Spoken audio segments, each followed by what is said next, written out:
સુરતમાં જીમ જેહાદને લઈને SOG police action મોડમાં આવી ગઈ છે। જીમમાં આવતી મહિલા અને યુવતીઓને પ્રેમજાળમાં ફસાવીને બ્લેકમેલ કરાતી હોવાની ફરિયાદો ઉઠતા જીમ સંચાલકોને બોલાવી એસઓજી પોલીસે તતડાવ્યા। વેસુ, પીપલોદ, રાંદેર, અડાજણના જીમ સંચાલકોને બોલાવી સૂચના આપવામાં આવી। જીમમાં ટ્રેનર્સની યોગ્ય માહિતી મેળવ્યા બાદ જ નોકરી પર રાખવામાં આવે।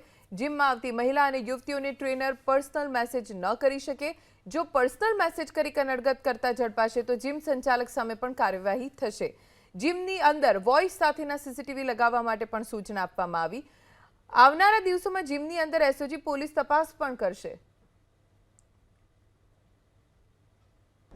વેસુ, પીપલોદ, રાંદેર, અડાજણ, પાલ આ બધા એરિયાના જે જીમ સંચાલકો હતા એ લોકોની મિટિંગ રાખીને એ લોકોને સૂચના એ આપવામાં આવી છે કે જ્યારે પણ એ લોકો ટ્રેનરો રાખે ત્યારે ટ્રેનરોનું સંપૂર્ણ સ્કેનિંગ કર્યા બાદ જ એને નિમણૂક આપે અને એનું જે કેરેક્ટર છે કેવા પ્રકારનું છે એ પણ જોવે અને જે દીકરીઓ, બહેનો, મહિલાઓ અને જે પરિણીત સ્ત્રીઓ જે જીમમાં આવતા હોય તો એમની સાથે કોઈ મેસેજની આપ-લે ન કરે કે પછી એની સાથે કોઈ આગળ સંબંધો બનાવવા માટે પ્રયત્ન ન કરે અને જો આ લોકો આવું કોઈ પણ કૃત્ય કરવા માટે મથશે તો પોલીસ એમને કોઈ પણ રીતે છોડશે નહીં એવું clear cut, crystal clear, loud and clear message એ લોકોને આપી દેવામાં આવેલો છે।